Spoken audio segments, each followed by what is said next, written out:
প্রচলিত আছে যে আধুনিক সময়ের যে রাজস্ব প্রশাসন বা খাজনা আদায় করার জন্য বাংলা সনের প্রচলন হয়েছিল, কিন্তু বর্তমানে বাংলাদেশে কি আমরা বাংলা সনকে তেমনভাবে ব্যবহার করি?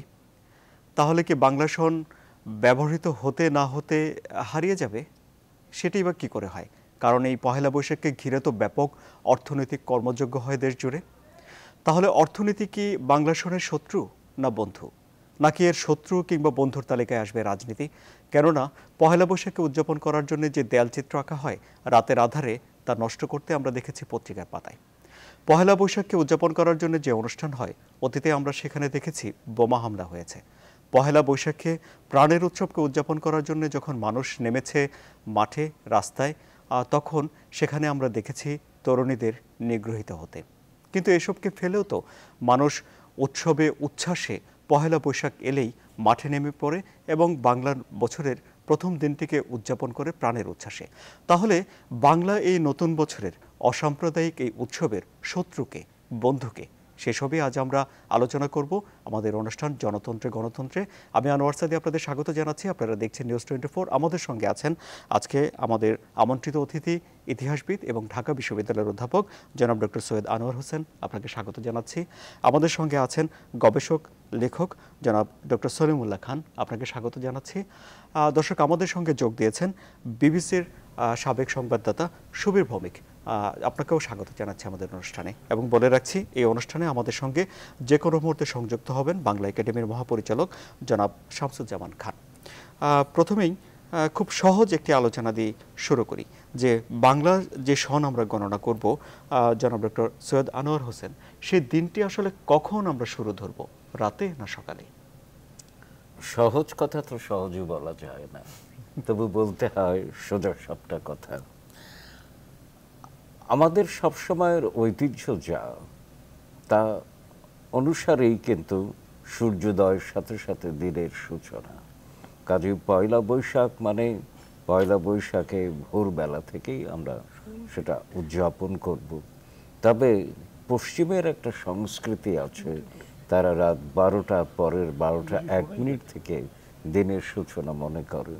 তো সেইটা আমাদের মধ্যে এসে গেছে এবং যার রেশটা দেখতে পাচ্ছি আমরা 21শে ফেব্রুয়ারি অর্থাৎ 20শে ফেব্রুয়ারি রাত পেরিয়ে 12টা 1 মিনিটে রাষ্ট্রীয় পর্যায়ে শহীদ মিনারের সম্মাননা জানানো হয় আর কি। তো সেটি নিয়ে বিতর্ক উঠেছে। সঙ্গত কারণে আমাদের অত্যন্ত শ্রদ্ধাভাজন অধ্যাপক সিরাজুল ইসলাম চৌধুরী এই বক্তব্য রেখেছেন, আমি তার সঙ্গে সহমত। এবং কোনো সময় আমি এই রাত 12টা 1 মিনিটের সংস্কৃতিকে কখনোই পছন্দ করিনি আর কি, কারণ আমার একটা সাংস্কৃতিক স্বাতন্ত্র্য বোধ আছে। পশ্চিমের কাছে অনেক কিছু আমরা বিলিয়ে দিয়েছি বা আমরা শিকার হয়েছি পশ্চিমের অনেক কিছুর কাছেই, কিন্তু তা সত্ত্বেও আমার স্বকীয়তা আছে। এই বিশ্বায়নের সময় আমার আঞ্চলিক আয়নও তো একটা বড় ব্যাপার হয়ে আছে।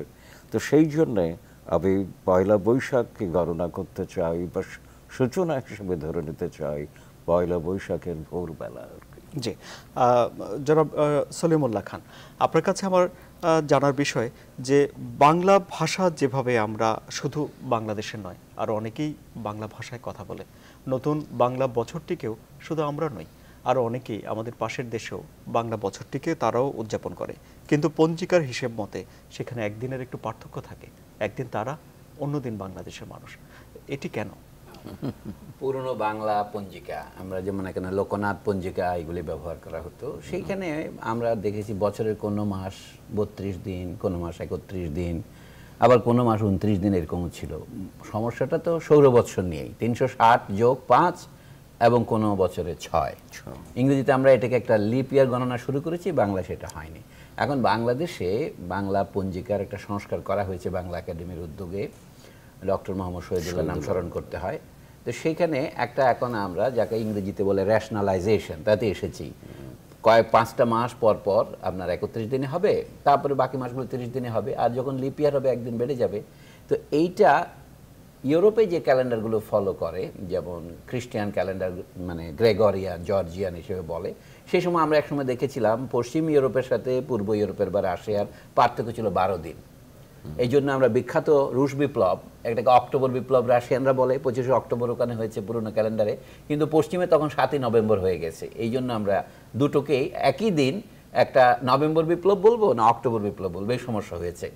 তো এটা কোনো বড় ব্যাপার নয়।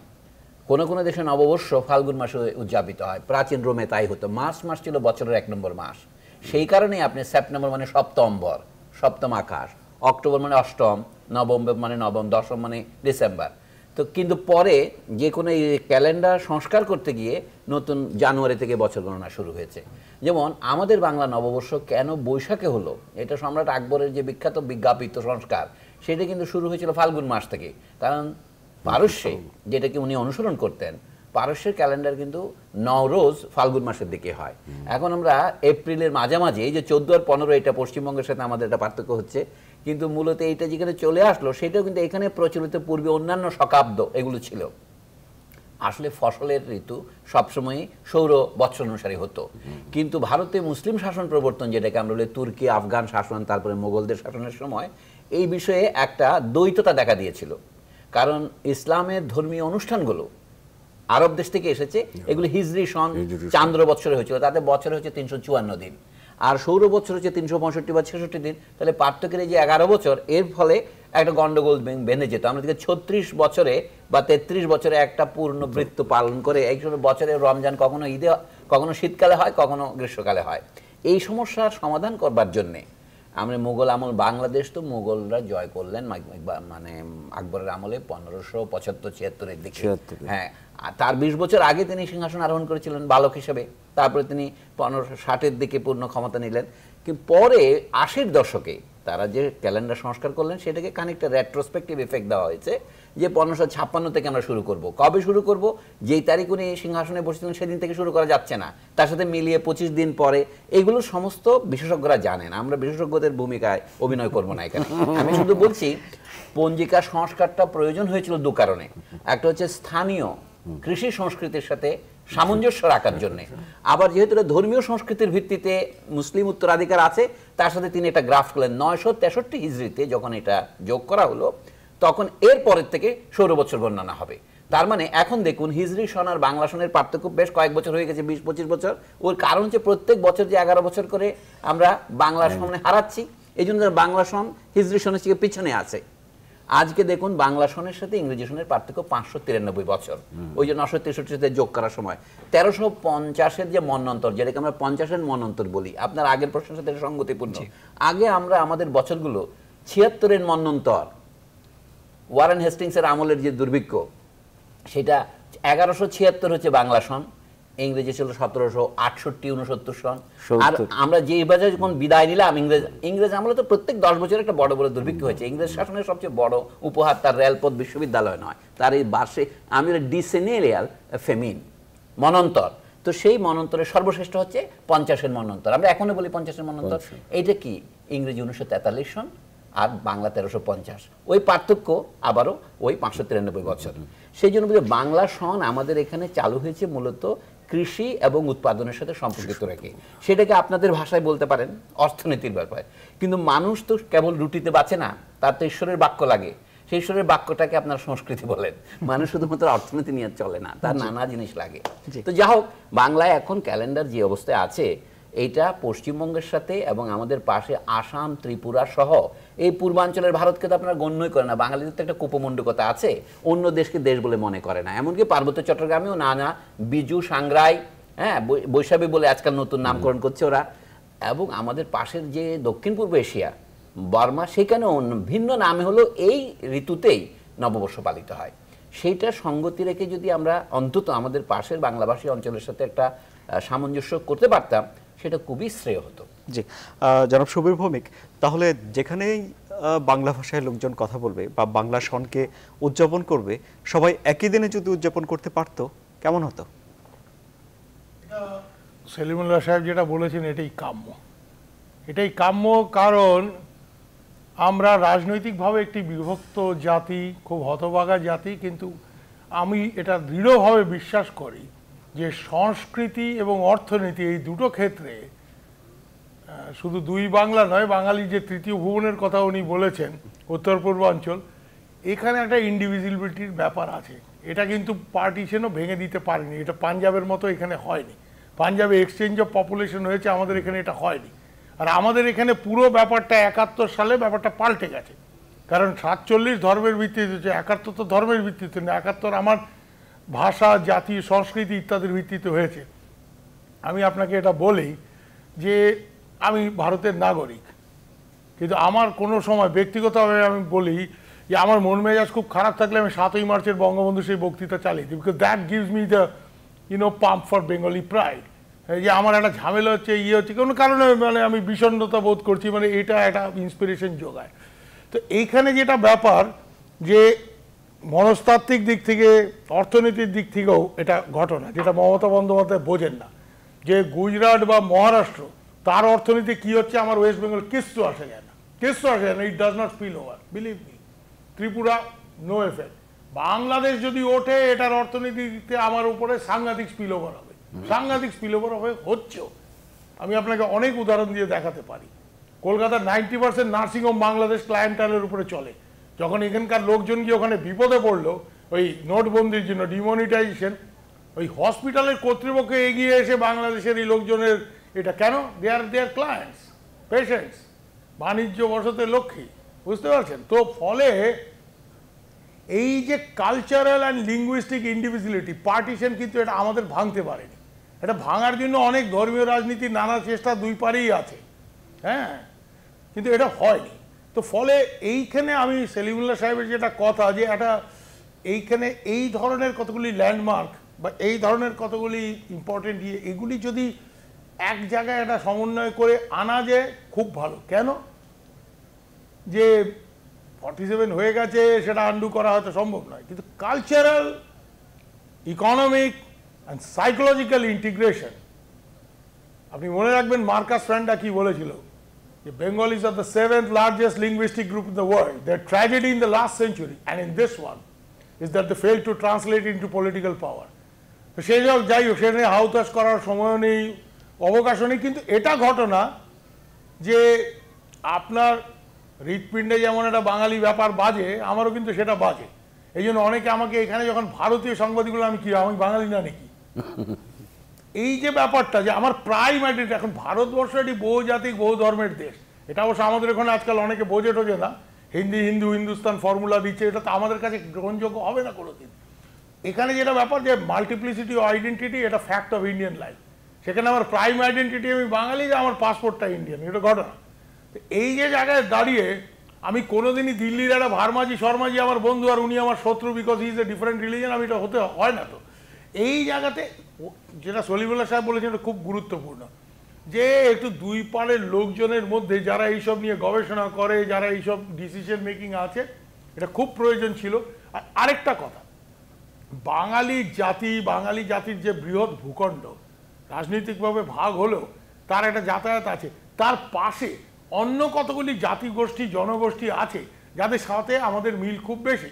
ওইদিকে উড়িষ্যা, ভাষার দেখবেন খুব মিল আছে, এদিকে অসমিয়া সাংঘাতিক মিল আছে। আমি আপনাকে এমন 1 ঘন্টা এখানে অসমিয়া বক্তৃতা দিতে বুঝতেই পারবেন না যে এই বাঙালি। ফলে এই যে, এবং এই কিরাট জনগোষ্ঠীর যারা সুনীতি চট্টোপাধ্যায়, এদের সাথে, এরা আমাদের প্রতিবেশী জনগোষ্ঠী, এদের এখানেও এই ঋতুতেই উৎসবগুলি। আজকে আসামে এখানে যেমন আমরা নববর্ষ করছি বা পশ্চিমবাংলায় করবে, আসামে কিন্তু এখন বিহুতে, হ্যাঁ, গুনগুন গুনগুন মেঘের ওই গান হচ্ছে, বিহু উদযাপিত হচ্ছে। ফলে এবং এটা সবটাই খুব বেশি কৃষির সাথে যুক্ত, হ্যাঁ, হারভেস্ট ফেস্টিভ্যাল। এইখানে এই বাঙালি জাতির নিজের বোঝাপড়া, নিজের যোগসূত্র, নিজের মধ্যে একটা বোঝাপড়া, আর পার্শ্ববর্তী যে জনগোষ্ঠীগুলি আছে তার সাথেও একটা বৃহৎ সাংস্কৃতিক বোঝাপড়া, কিন্তু এটা আমাদের স্বার্থে। এটা আপনার যেমন দরকার এখানে পার্বত্য চট্টগ্রাম ইত্যাদি যেটা উনি বলেছেন, এটা আমার ওখানে আরও বেশি দরকার। কেন, আমার ওখানে ডাইভার্সিটিটা বেশি, হ্যাঁ, ত্রিপুরার উপজাতি যারা আছে, আসাম, মণিপুর, এদের সাথেও আমাদের বোঝাপড়ার দরকার। তো ফলে এই জায়গাতে এই ধরনের এই calendar is a very important, it's not just a calendar, it's a cultural marker. এই ব্যাপারগুলো নিয়ে একটা বোঝাপড়া কিন্তু আমাদের দরকার। জি, এ নিয়ে আরো বিস্তারিত আলোচনা করবো, আপনার কাছে যাব। যোগ করে নেই, আমি যখন বাংলা একাডেমিতে কাজ করছিলাম 97 থেকে 2001-এ, ওই সময় কিন্তু আমি খুব চেষ্টা করেছিলাম যে দুই বাংলায় পয়লা বৈশাখ অভিন্ন দিনে উদযাপন করা যায় কিনা, কিন্তু আমি সফল হইনি, আমি মেনে নিচ্ছি। না, এরকম অনেক উদ্যোগ আমরাও ট্রান্স বেঙ্গল একটা টেলিভিশন করার চেষ্টা করলাম, সফল হয়নি, হ্যাঁ, নানা কারণে সফল হয়নি। এখানে আমি একটা যোগ করি, আমাদের এখানে বহু রকমের স্থানীয় আগে অব্দ ছিল, যেমন আরাকান যে রাজ্যটা ছিল, এখন চট্টগ্রাম যার অংশ, সেখানে মঘিসন এখনো চালু আছে, আমাদের বিভিন্ন নামের মধ্যে আছে, কিন্তু সেখানে লক্ষ্য করবেন মাসগুলো কিন্তু বৈশাখ জ্যৈষ্ঠ। এমনকি আপনি যদি ভারতের অন্য অঞ্চলে গুজরাট বা মারাঠাতেও যান, সেখানে বৈশাখ জ্যৈষ্ঠের একটা মানে আধিপত্য আছে, 2-1 মাস এটা শুধু। পাঞ্জাবে বৈশাখী ইজ এ বিগ ফেস্টিভ্যাল সারা পৃথিবীতে। বৈশাখী ইজ এ কেন ওই এগেইন হারভেস্ট, এটাকে আমরা দক্ষিণ এশিয়া বা দক্ষিণ পূর্ব এশিয়া অনুষ্ঠান বলতে পারি। এই সময় তো আমাদের কোঅর্ডিনেশনের ক্ষেত্রে যদি আমরা আরো উদার হতাম এবং আরো মানে আঞ্চলিক আন্তর্জাতিক হতাম, ভারত, মিয়ানমার, বাংলাদেশ সবাই মিলে এটা রাষ্ট্রীয় পর্যায়েও একটা কোঅর্ডিনেশন করা যায়। এখানে সেলিমুল্লাহ সাহেব একটা সাংঘাতিক কথা বলছেন যে আমরা রাজনৈতিকভাবে আজকে এই বিমস্টেক, বিসিআই এইসব চেষ্টা করছি, কিছু হচ্ছে না। কূটনীতিবিদরা 2-4টে সেমিনার করছে, আমি এরকম একটা সেমিনারে ঢাকায় এসেছিলাম, এগুলি খুব ফলপ্রসূ হচ্ছে না।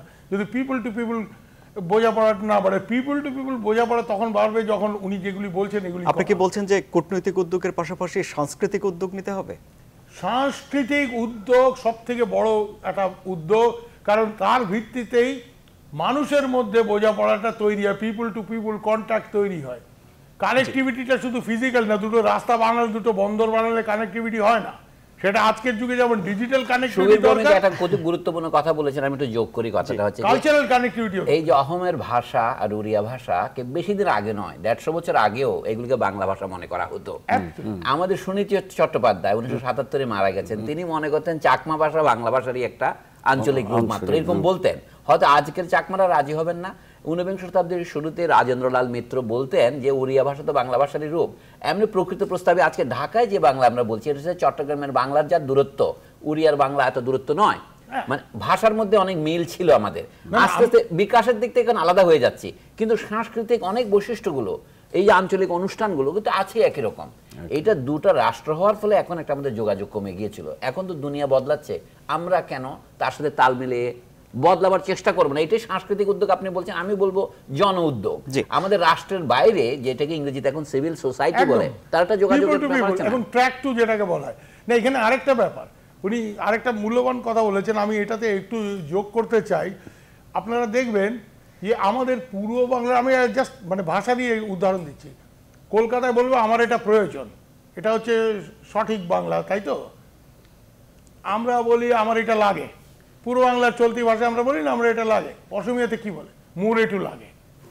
তা আমার সাথে, আমার পূর্ব বাংলার ডায়ালেক্টের সাথে আসাম যেহেতু আমার প্রতিবেশী, বেশি না, নদিয়া শান্তিপুরের সাথে যোগাযোগ বেশি, তাই জন্য এখানে এই কতগুলি ব্যাপার আছে। কিন্তু এখানে সলিমুল্লাহ সাহেব একটা রিস্ক আছে।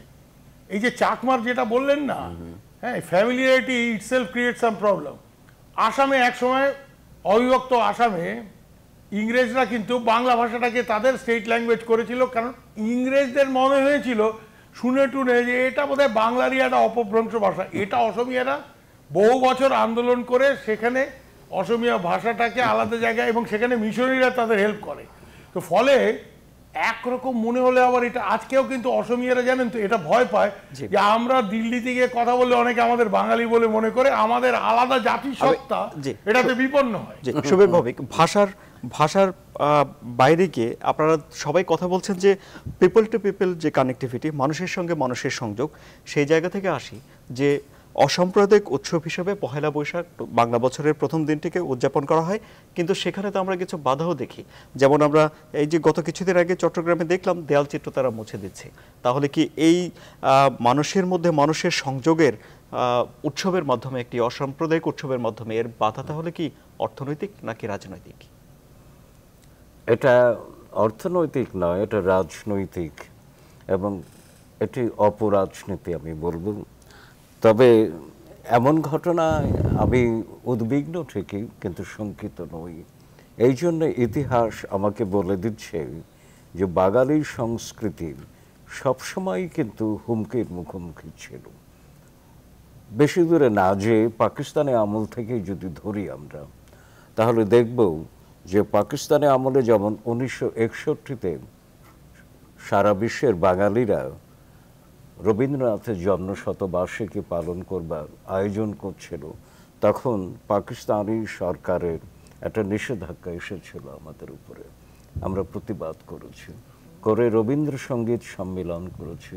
নেতৃত্বে ছিলেন বেগম সুফিয়া কামাল এবং অংশীদারিত্বে ছিলেন এই প্রতিবাদে সঞ্জিদা খাতুন, ওয়াহিদুল হক, বিচারপতি এস এম মুর্শেদ এবং সেই সময় ঢাকা বিশ্ববিদ্যালয় ইংরেজি বিভাগের অধ্যাপক কে এস মুর্শিদ, সারওয়ার মুর্শিদ যাকে বলি আমরা। তো রবীন্দ্রসঙ্গীত আমরা গেয়েছি। 67তে সরাসরি নিষিদ্ধ করে দেওয়া হলো। নিষিদ্ধ করে বলা হলো যে রবীন্দ্রসঙ্গীত বা রবীন্দ্র সাহিত্য ইসলাম এবং মুসলমান বিরোধী। তাকেও প্রতিবাদ করেছি এবং এই প্রতিবাদের সমান্তরালে কিন্তু আমার শহরে পয়লা বৈশাখ আসতে শুরু করেছিল। যেমন রবীন্দ্রসঙ্গীতে গেয়েছিলাম আমরা প্রতিবাদ করে, সেই প্রতিবাদী সঞ্জিদা খাতুন ছায়ানট করলেন 1963-তে, আর 64-তে এলো বলদা গার্ডেনে ঢাকা শহরে প্রথম পয়লা বৈশাখ উদযাপন। পয়লা বৈশাখ উদযাপনের মধ্যে একটি দ্রোহী চেতনা নিহিত আছে। আর ওই 64 বলদা গার্ডেনের পয়লা বৈশাখ 67-তে এলো রমনার বটমূলে, এটা মনে রাখতে হবে। এখানেও একটা দ্রোহ, মানুষের সম্পৃক্ততা বাড়লো, অর্থাৎ আমরা দ্রোহী চেতনায় কতটুকু ব্যাপৃত হয়ে গেলাম সেই ব্যাপারটা এখানে লক্ষণীয়। আচ্ছা, আরও লক্ষ্য করুন যে ওই সময় 68-69-এর দিকে ক্রান্তি নামে একটি সাংস্কৃতিক সংগঠন গড়ে উঠেছিল। এর সঙ্গে সম্পৃক্ত ছিল মোটামুটি ছাত্র ইউনিয়নে যারা কর্মী, তারাই। এদের কাজই ছিল বা এদের লক্ষ্যই ছিল যে সাংস্কৃতিক স্বাধীনতা পুনরুদ্ধার করা। লড়াই তাদের একটা করতে হয়েছে। এমনকি তারা যখন চিত্রাঙ্গতা মঞ্চায়িত করতে চাইল, প্রথম দুবার তাদের অনুমতি দেওয়া হয়নি, শেষ 1970-এ তারা মঞ্চায়িত করতে পেরেছিল। এটা লড়াই করেই হয়েছে।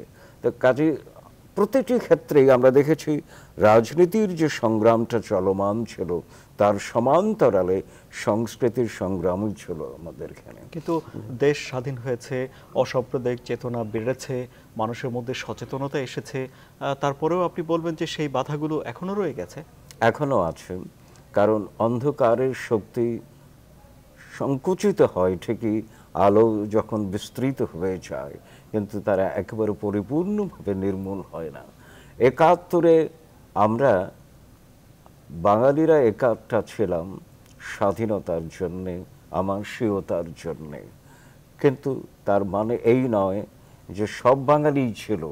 কারণ 71-এ পাকিস্তানি দখলদার বাহিনীকে পরাস্ত করেছি, কিন্তু বাঙালির মধ্যে যে পাকিস্তানি মানসিকতা, অন্ধকারের শক্তির যারা ঐতিহ্য বহন করে, তাদের তো আমরা পরাস্ত করতে পারিনি। এবং তারাই 75-এর পরে কালে কালে বেড়ে উঠেছে এবং এই শক্তিটি কিন্তু আমার পয়লা বৈশাখকে আক্রমণ করে। 2001-এ রমনার বটমূলে যা করলো, বা এবার যেমন পয়লা বৈশাখ যত বিস্তৃত হয়েছে, বর্ণাঢ্য হয়েছে, মানুষের সম্পৃক্ততা আরও বেড়েছে। যেমন আজকে সারা ঢাকা শহর আপনি দেখেছেন, আমরা সবাই দেখেছি, কিন্তু তখনই কিন্তু তারা উদ্যত হয়েছে এই অসাম্প্রদায়িক মানবিক দ্রোহী পয়লা বৈশাখ উদযাপনের বিরুদ্ধে সক্রিয় হতে। তবে কিন্তু এই যে পেছনের সংক্ষিপ্ত ইতিহাস যতটুকু বললাম, কোথাও কিন্তু আমরা থেমে থাকিনি, এগিয়েছি। বিরোধী শক্তি, অন্ধকারের শক্তি সবসময় পরাস্ত হয়েছে। কাজেই গোড়াতেই বলে নিয়েছি, আমি উদ্বিগ্ন কিন্তু শঙ্কিত নই। জি, জনাব সলিমুল্লাহ খান, আমাদের এখানে যে উৎসবগুলো হয় একদম পারিবারিক মণ্ডলে বিয়ে বা জন্মদিন নিজস্ব উৎসবগুলো ছাড়া অধিকাংশ উৎসবই কোনো না কোনোভাবে ধর্ম প্রভাবিত। শুধুমাত্র পহেলা বৈশাখ এসেই দেখা যাচ্ছে যে এটি ধর্মের বাইরে একটি উৎসব, যে উৎসব নিয়ে এমনকি প্রধানমন্ত্রীকেও বলতে হয়েছে যে ধর্মের সঙ্গে এর কোনো সম্পর্ক বা সংঘাত নেই, এবং তাকে একটি আহ্বানও জানাতে হয়েছে যেন এ নিয়ে কোনো বিতর্ক বা কোনো রকম খারাপ পরিস্থিতি কেউ যেন তৈরি না করে। কিন্তু এটি তো প্রাণের উৎসব। এই উৎসবের আগে এমন পরিস্থিতি কেন হবে যে দেশের সরকার প্রধানকেও জনগণকে বুঝিয়ে কথা বলতে হবে? পহেলা বৈশাখ উদযাপন আপনি নিজেও বলেছেন, আমরাও বলছি এটা সাংস্কৃতিক উৎসব, কিন্তু এর একটা রাজনৈতিক তাৎপর্য অধ্যাপক আনোয়ার হোসেন বললেন পাকিস্তান আমলে অর্জিত হয়েছে। এখানে আমি অবশ্য ওনার মতো আলংকারিক ভাষায় আলো অন্ধকার এটা বলবো না। আমি বলবো যে এই বিষয়ে আমাদের রাজনৈতিক মতভেদ আছে। পাকিস্তান আমলেও এই দেশে 47 সনকে দ্রুত ভুলে যাওয়া ঠিক হবে না। 47 সনের দেশ ভাগ হয়েছিল যে এই ধর্মাদর্শকে কেন্দ্র করে, আমি যে ধর্ম ব্যবসাকে কেন্দ্র করে, তো সেইটা পুরোপুরি 23 বছরের মধ্যে সম্পূর্ণ মুছে যায়নি। 1971-এ বাংলাদেশে মুক্তিযুদ্ধ হয়েছে বটে, কিন্তু সেই প্রশ্নের মীমাংসা পরবর্তীকালেও আমরা দেখলাম সম্পূর্ণ হয়নি। কিছু কিছু লোকের মধ্যে ভিন্ন মত আছে। তারা মনে করেন যে পহেলা বৈশাখ উৎসবে যে সমস্ত আনুষঙ্গিক করা হয়, যেমন বাঘ, হাতি, ভালু, ঘোড়া তৈরি করা হয়, এগুলিকে তারা মূর্তি পূজা মনে করে এবং তারা বলছে এটা প্রকৃতি পূজারই অংশ, যেটা বাঙালিরা হিন্দু হবার আগেও ছিল। তো সেইটাকে এখন সাংস্কৃতিক বা ধর্মনিরপেক্ষ অনুষ্ঠানের মাধ্যমে পুনঃপ্রবর্তিত করা হচ্ছে, এমন একটি প্রচারণা তারা শুরু করেন। কিন্তু সেটা বাংলাদেশের ব্যাপক মানুষ গ্রহণ করেনি এবং আমরাও মনে করি সেটা সঠিক নয়। তো তাদেরকে সঠিক যে বোঝাবার যে রাজনৈতিক উদ্যোগ, সেটা সম্ভবত কোথাও আমাদের ঘাটতি আছে। সেই জিনিসটা বোঝার জন্য আমাদের সংস্কৃতির সর্বত্র যে জিনিসগুলো করা দরকার ছিল, মানবিক মর্যাদা প্রতিষ্ঠা করা দরকার ছিল, সামাজিক সুবিচার প্রতিষ্ঠা করার দরকার ছিল, সেটা না করে দেশে এখন উত্তরোত্তর শ্রেণীভেদ বৃদ্ধি পাচ্ছে। ফলে তাদের প্রচারণা শিকার কিছু হতে পারেন। এই যে অধ্যাপক আনোয়ার হোসেন যার নাম নিলেন, সঞ্জিদা খাতুন, তিনি তার সাক্ষাৎকারে আজকেই বলেছেন, ইত্তেফাক পত্রিকাতে আছে, যে আমরা মানুষের কাছে যথেষ্ট যেতে পারিনি, শুধু গান গেয়ে এই প্রচারণাটা শেষ করা যাবে না, তার জন্য বাস্তব উদ্যোগ দরকার। উনি টাকা পয়সার কথাও তুলেছেন, মধ্যপ্রাচ্য থেকে টাকা আসছে। আমি শুধু সেখানেই সীমিত থাকবো না, টাকা পয়সা ছাড়াও এখানে সাংস্কৃতিক ভুল বোঝাবুঝি আছে। এইখানে বাঙালি মুসলমানদের মধ্যে দুটো মতভেদ আছে। একটা, যাদেরকে আমরা বলি কট্টরপন্থী, তারা মনে করেন যে ইসলামের এটাই ব্যাখ্যা, কিন্তু বাংলাদেশের বেশিরভাগ মুসলমান তারা মুসলমানিত্ব বজায় রেখেই পহেলা বৈশাখ উদযাপন করতে পারে, তার সাথে কোনো বিরোধ দেখা যায় না। আপনার কথার উত্তরে বলি, কিছু কিছু অনুষ্ঠান আমরা পাই উত্তরাধিকার সূত্রে, কিছু কিছু উত্তরাধিকার আমাদের নির্মাণ করতে হয় আমাদের পরবর্তী প্রজন্মকে দিয়ে যাওয়ার জন্য। ধরুন কথার খাতিরে বললাম, এক সময় তো 21শে ফেব্রুয়ারি ছিল না, পশ্চিমবঙ্গ আজকে সেটাকে সম্মান করে। এইখানে একটা ঘটনা থেকে উদ্ভূত হয়েছে। আমাদের 26শে মার্চ, আমাদের 16ই ডিসেম্বর, এই তিনটাই আমাদের রাজনৈতিক সংগ্রাম থেকে পাওয়া। কিন্তু পহেলা বৈশাখ আমরা এক অর্থে উত্তরাধিকার সূত্রে পেয়েছি, কিন্তু সংগ্রামের মধ্যে তো একটা নতুন তাৎপর্য অর্জন করেছে 1960-এর দশক থেকে। 1961 সনে রবীন্দ্র জন্ম শতবার্ষিকী উদযাপন থেকে শুরু করে 67 সন থেকেই এটা রমনার বটমূলে যে গত 50 বছর ধরে এই যে বর্ষ বরণটা চলছে, এখন যে পরিবর্তনটা হয়েছে সেটা কি, যেটা শুরুতে আপনি প্রশ্ন করেছিলেন, আমরা তো পহেলা বৈশাখ উদযাপন করতাম ভোরবেলা সূর্যোদয়ের সঙ্গে সঙ্গে এসো হে বৈশাখ গান গেয়ে, কিন্তু মধ্যরাত থেকে পালন করার রেওয়াজটা বাংলাদেশ হওয়ার পরে চালু হয়ে গেল 21শে ফেব্রুয়ারিকে কেন্দ্র করে। 21শে ফেব্রুয়ারির প্রভাত ফেরিতে মানুষ নগ্ন পদে গিয়ে শহীদ মিনারে কারো একটা ফুল, কারো দুটো ফুল দিত। এখন ফুলের দেওয়ার জন্য কর্পোরেট প্রতিযোগিতা শুরু হয়ে গেছে, কার মালা কত বেশি হবে। অর্থাৎ কিছু কিছু সাংস্কৃতিক পরিবর্তনের সাথে আমাদের অর্থনৈতিক এবং রাজনৈতিক অবস্থা জড়িত আছে, কিন্তু মূল যে সমস্যা সেটা 21শে ফেব্রুয়ারি অথবা 26শে মার্চে তারা আক্রমণ না করে পহেলা বৈশাখে আক্রমণ করে কেন, আপনার বলতে হবে। তারা মনে করে 21শে ফেব্রুয়ারির যে রাজনৈতিক মর্যাদা, 26শে মার্চে যে রাজনৈতিক মর্যাদা, সেখানে হাত দিতে তারা সাহস করে না।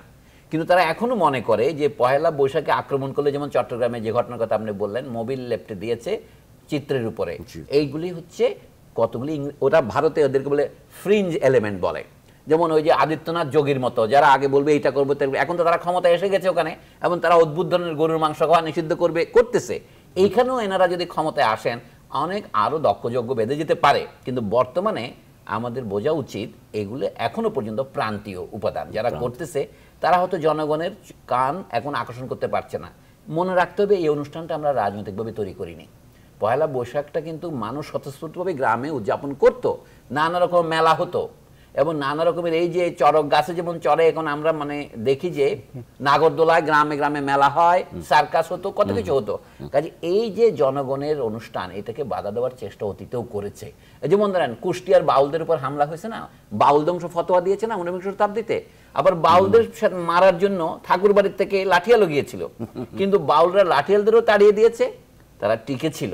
এই জন্য আমি বলছি জনগণের ভেতরের যে একটা স্পৃহা, সেটা যতদিন অক্ষুণ্ণ আছে ততদিন ভয়ের কারণ নেই। আমি অধ্যাপক আনোয়ার হোসেনের সাথে একমত যে এটাতে শঙ্কিত হবার কারণ নেই, তবে উদ্বেগের কারণ আছে এই জন্য যে বর্তমানে সেটা মিশে যাচ্ছে এই যে বিশ্বব্যাপী রাজনৈতিক প্রতিক্রিয়ার যে বিকাশ হচ্ছে, সেটার সাথে আরো বড় ঘটনা জড়িত আছে। যেমন ধরুন আফগানিস্তানে দুদিন আগে, গতকালকে আমেরিকানরা মাদার অফ অল বম্বস বলে যে বোমা ফেলেছে, সেটা তারা বলছে তারা তাদের টার্গেটে মেরেছে, কিন্তু সাবেক প্রেসিডেন্ট হামিদ কারজাই নিজে বলছেন এটা আফগানিস্তানের উপর মার্কিন বোমা নিক্ষেপের একটা পরীক্ষা নিরীক্ষা চলছে। একদম এই বিষয়ে যদি আপনি কিছু বলতে না পারেন, আমাদের বর্তমান সমস্যা হয়েছে কি, ধরুন আজকে কোরিয়ার উপর আক্রমণের সূচনা হচ্ছে, সিরিয়াতে আক্রমণ হচ্ছে, বাংলাদেশের রাজনৈতিক মহলে কই পহেলা বৈশাখে তো শোভাযাত্রা হলো, একটা রাজনৈতিক প্রতিবাদ হলো।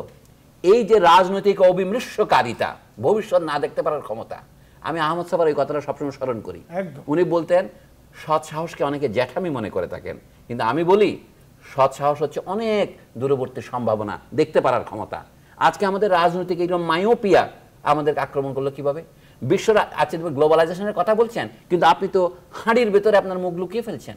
এই যে মুখের সামনে মুখোশ দিয়ে ঘুরছেন, এই যে মঙ্গল শোভাযাত্রা তাদের করছে, তাদের উদ্দেশ্যে বিনয়ের সাথে বলি ইউনেস্কো এটাকে আন্তর্জাতিক হেরিটেজ বলে গ্রহণ করেছে, সেটা আমরা গ্রহণ করে আনন্দ পাচ্ছি। 21শে ফেব্রুয়ারিকে আন্তর্জাতিক মাতৃভাষা দিবস বলেছে, অনেকে বলছে এটা 21শে ফেব্রুয়ারির প্রমোশন হয়েছে। আমি মনে করি প্রদীপের নিচে অন্ধকার থাকে, চাঁদের উল্টো পিঠ আছে। আজকে আমাদের শহীদ দিবসটা লুকিয়ে গেছে। আন্তর্জাতিক মাতৃভাষা দিবসের একটা অহংকার আপনি করছেন, কিন্তু এই আন্দোলন তো মাতৃভাষার জন্য ছিল না, এই আন্দোলন ছিল সংখ্যাগরিষ্ঠের মাতৃভাষাকে রাষ্ট্রভাষা করার জন্য। ফলে এখন বর্তমানে বাংলাদেশের শাসক শ্রেণী বাংলাদেশকে বাংলা ব্যবহার করছে। এই যে আপনি যে জামা পরেছেন, আমি যে জামা পরছি, কাল থেকে এটা ফেলে দেবেন। এখানে 364 দিন ইংরেজি নববর্ষই করেন আপনি, আর বাংলা নববর্ষটা করেন জন্য আপনি রিচুয়াল হিসেবে আপনার এই সমস্ত জায়গা মোকাবেলা করতে হবে। এখন বাংলা ভাষা বাংলাদেশে যদি লেখাপড়া করা না যায়, তাহলে পৃথিবীতে কোথায় করবেন? একটা বিরতি নিয়ে ফিরি। বিরতি থেকে ফিরে আমরা বিবিসির সাবেক সাংবাদিক সুবীর ভৌমিকের বিশ্লেষণ শুনবো। দর্শক আমাদের সঙ্গে থাকুন।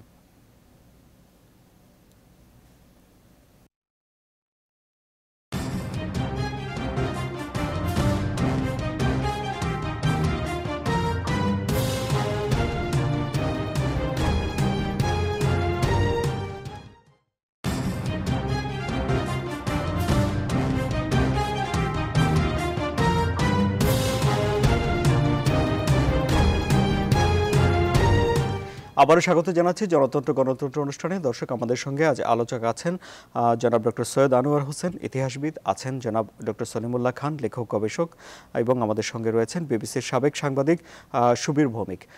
জনাব সুবীর ভৌমিক, আপনার কাছে আসছি।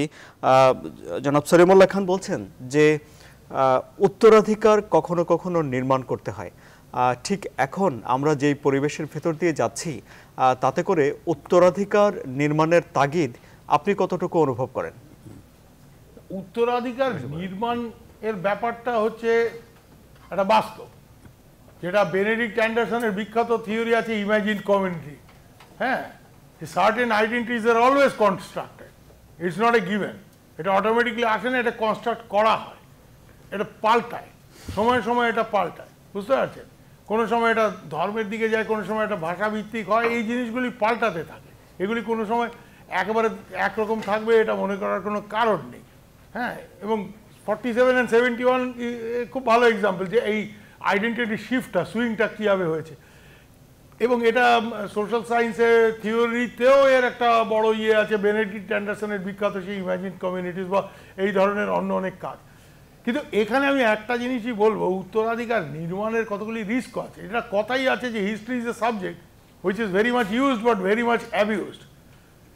এটা কিরকম? এটা আমরা ভারতে আজকে দেখছি যে এই ভাবনা ভিত্তিক রাজনীতি, কোনো প্রমাণ লাগবে না, রামের এটা এখানেই জন্মস্থান, এখানে মারপিট করে মসজিদ ভেঙে মন্দির বানাতে হবে, এটা কোর্ট ফোর্টে যাওয়া যাবে না। কেন? এই তো আমার ভাবনা হয়, তো ভাবনা হয়, তোমার ভাবনা যা আসবে তুমি এটা, এই ধরনের এই যে নির্মাণ যেটা বলছেন যে উত্তরাধিকার নির্মাণ, এই উত্তরাধিকার নির্মাণ রাজনৈতিক কারণে বা অন্যান্য কারণে এটা মেজরিটেরিয়ানিজমকে প্রমোট করতে পারে, এই ভয়টা আমার রয়েছে, অনেকেরই রয়েছে। যে আপনি যে উত্তরাধিকার নির্মাণ করবেন মানে ইতিহাসকে একরকমভাবে ব্যাখ্যা দেবেন, এটা ব্যাখ্যা দিতে গিয়ে, হ্যাঁ, democracy is a game of number, সেখানে ভোটের রাজনীতিটাকে মাথায় রেখে এটা একটা মেজরিটেরিয়ানিজমের খেলা হয়ে যেতে পারে, এই ভয়টা কিন্তু সবসময় রয়েছে। এবং use of history and abuse of history আমরা দুটোর সাথেই পরিচিত। তো সেই একটা জায়গা, একটা ভয়ের ব্যাপার আছে। বিশেষ করে আমি আজকে ভারতে আমরা যেটা দেখছি এবং আমরা শঙ্কিত এই ব্যাপারে, যে যেভাবে এই তথাকথিত ভাবনা রাজনীতি, যেমন এই যে বিফের কথা বলেছে, দেখুন আমার কথা ছেড়ে দিন, আমরা উত্তর পূর্বাঞ্চলের লোক, আমাদের সব রকম খাওয়া দাওয়াই চলে, আমরা উপজাতিদের সাথে ইয়ে করি। আমি যখন 70 সালের শেষে সেনাবাহিনী ছাড়ার পর আমি যখন কলকাতায় পড়াশোনা করি, আমি দেখতাম যে কলকাতার ছাত্রদের মধ্যে এবং ব্রাহ্মণের ঘরে সব ছেলে শুধু না, মেয়েরা, beef role of Nizam was most popular, 60 পয়সা। আমরা ওই 60 পয়সার 2টো রোল 1 টাকা 20 পয়সা খরচ করে খেয়ে, পানি টানি খেয়ে ইস্ট বেঙ্গলকে সাপোর্ট করার জন্য মাঠে ঢুকতাম খেলা দেখতে, বুঝতে পারছেন? জি। আজকে এখানে বিফ নিয়ে এত হইচই হচ্ছে, কিন্তু এই হিন্দুত্বের ধ্বজাধারী রাজনীতিবিদরা জানেন না যে আয়ুর্বেদ যিনি লিখে গেছেন, আয়ুর্বেদ সংগীতা চরক, এই চরক যার কথা আবার আজকাল এই অন্য ট্র্যাডিশনাল মেডিসিনের কথা ভারত সরকার খুব হই হই করছে, আয়ুর্বেদ যোগা টোগা, যে এই চরক বলে গেছে যে 6 রকমের অসুখের জন্য কচি গাভীর মাংস খাওয়া অত্যন্ত প্রয়োজন। তো এটাই তিলকধারীরা জানেন, টানেন, এরা এটা নিয়ে হইচই করছে, এরা এদের মতো করে ইন্টারপ্রিটেশন করছে। আবার এইটাই এই উত্তরাধিকার নির্মাণের গোলমাল এর জায়গাটা হচ্ছে এটা। আপনার কাছে আবার আমি আসবো, দর্শকদের একটু যোগ করে দেই। একটু আমরা আমাদের বাংলা একাডেমির মহাপরিচালক জনাব শামসুজ্জামান খান আমাদের সঙ্গে সংযুক্ত হয়েছেন, আপনাকে স্বাগত জানাচ্ছি। জি বলুন, আপনার কথা শুনুন। আমি উত্তরাধিকার নির্মাণ বলতে যেটা বুঝিয়েছি সেটা হচ্ছে অভিজ্ঞতা আপনি বা আমি তৈরি করছি না। যেমন ধরুন, আমি যে 21শে ফেব্রুয়ারি আমাদের ঐতিহ্য হলো কি করে, কারণ ওই ঘটনাটা ঘটেছে, সেই জন্যই বলছি। একইভাবে বৈশাখ মাসটা অনেক দিন ধরেই আছে, কিন্তু বৈশাখ আমরা কখন থেকে পালন করব, কেন পালন করব, পাকিস্তান বলে এটার যে একটা রাজনৈতিক তাৎপর্য অর্জন করেছে সেটা কিন্তু ভাবনা থেকে হয়নি, সেটা রাজনৈতিক অভিজ্ঞতা থেকে হয়েছে। সমস্যা নেই, উত্তরাধিকার নির্মাণ কথাটা কেন, নির্মাণটা তো মানুষ নিজের মতো করে। হ্যাঁ, আমরা বাংলা এবং হিন্দিতে একই ক্রিয়া ভিন্ন অর্থে ব্যবহার করি, মানে আমাদের সঙ্গে কল্পনা করা নয়, মানে সবশেষে যোগ দিয়েছেন জনাব শামসুজ্জামান খান। আমরা এখানে আলোচনা হচ্ছিল যে বৈশাখ শুধু বাংলাদেশেই উদযাপন করছে না, বাংলাদেশের বাইরে পশ্চিমবঙ্গে, ত্রিপুরাতে, অন্য নামে হলেও মায়ানমারে বিভিন্ন জায়গাতে আলোচনা হচ্ছে, কিন্তু হচ্ছে ওই ক্যাম্পোচিয়া এই সব অঞ্চলে হচ্ছে, লাওসে হচ্ছে, কিন্তু ভিয়েতনামেও আংশিকভাবে হচ্ছে। গোটা অঞ্চল ধরেই একসময় এই অঞ্চলটা ছিল ভারতীয় উপনিবেশ সাংস্কৃতিক দিক থেকে, যে কারণে ইন্দোনেশিয়ায় বিমান বাহিনীর নাম গরুদা। এই গোটা অঞ্চলই কিন্তু এই অঞ্চলের প্রভাবে সাংস্কৃতিক একটা ঐক্যসূত্র গ্রথিত হয়েছিল, সেই জায়গাটা আছে। এবং পয়লা বৈশাখ প্রশ্ন উঠেছে যে বাংলাদেশের উদ্যোগে এটি আঞ্চলিকভাবে একই দিনে উদযাপন করা যায় কিনা, এটা নিয়ে তো সমস্যা দেখা দিয়েছে। কারণ পশ্চিমবঙ্গে গোটা ভারতবর্ষের পঞ্জিকা সংস্কার প্রথম মেঘনাথ শাহ করলেন, খুব বৈজ্ঞানিক ভিত্তিতেই করলেন। তিনি বললেন যে জ্যোতিষীরা যেটা করেন সেটা নিরয়ন পদ্ধতি। তার মানে হলো, যখন নাকি এইরকম একটি সিদ্ধান্ত ছিল যে পৃথিবী সূর্যের চারপাশে ঘুরে না, সূর্যই পৃথিবীর চারপাশে ঘুরে, এরকম ভুল তথ্যের উপর ভিত্তি করে জ্যোতিষশাস্ত্রটা গড়ে উঠেছে, যাকে মেঘনাথ শাহ পরবর্তীকালে বলেছেন এজন্য বেহুলার লাশ নিয়ে অভিযাত্রা, ঠিক সেরকম একটি ব্যাপার। আমরা সায়ন পদ্ধতিতে চলে গেছি, এবং সেটি কিন্তু প্রথমত ভারতের বিখ্যাত পণ্ডিত যারা, তারাই এটা আবিষ্কার করেছেন, এবং তারাই বলেছেন বৈজ্ঞানিক ভিত্তিতে হলে সায়ন পদ্ধতিতে যেতে হবে, সৌরবর্ষে যেতে হবে। জ্যোতিষের মাধ্যমে যেটা করা হয়, তারা এই পর্যন্ত বলেছেন যে 2000-2500 বছর পরে তাদের হয়তো জুন মাসে পয়লা বৈশাখ পালন করতে হবে এই পদ্ধতির ফলে। এখনই তাদের হিসেবে 1 মাস কিন্তু পিছিয়ে গেছে। চৈত্র মাসের সংক্রান্তি তাদের 30-এ হয়, যেখানে হওয়ার কথা ছিল 7 বা 8ই চৈত্র, এই যে 23 দিনের মতো পিছিয়ে গেছে।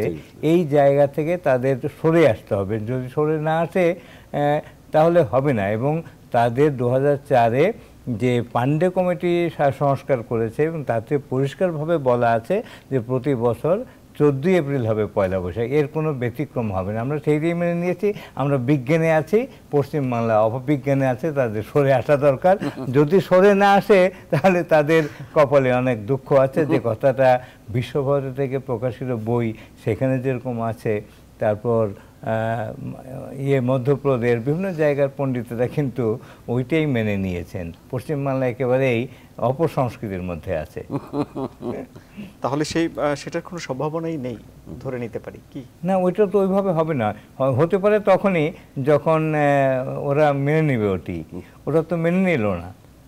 এমনকি মেঘনাথ শাহ যে সংস্কারটা করেছিলেন 1955 সন থেকে সনের দিকে তিনি সাবমিট করেছিলেন, সেটি পুরোপুরিভাবে সায়ন পদ্ধতি ছিল। কেন্দ্রীয় সরকার সেটা কিছু পরিবর্তন করে আবার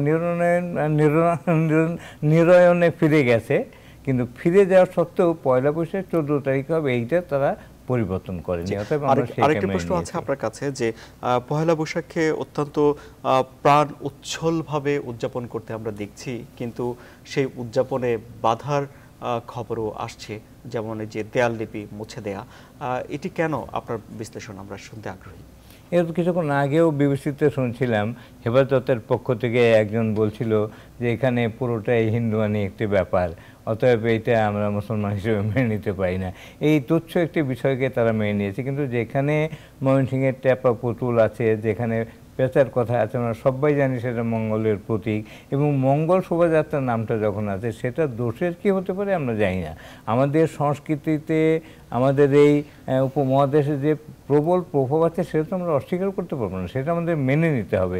মেনে নিয়েও একেবারে ধর্মবিরোধী যদি কিছু না হয় সেই জায়গায় অপব্যাখ্যা করার তো কোনো সুযোগ নেই।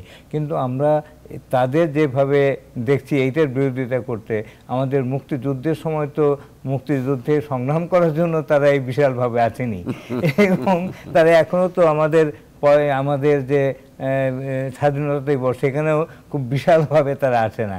সেই সব জায়গায় তারা পিছিয়ে আছে, আর এই সংস্কৃতির এই জায়গাটা তারা এত জোরে সোরে কেন ধরছে?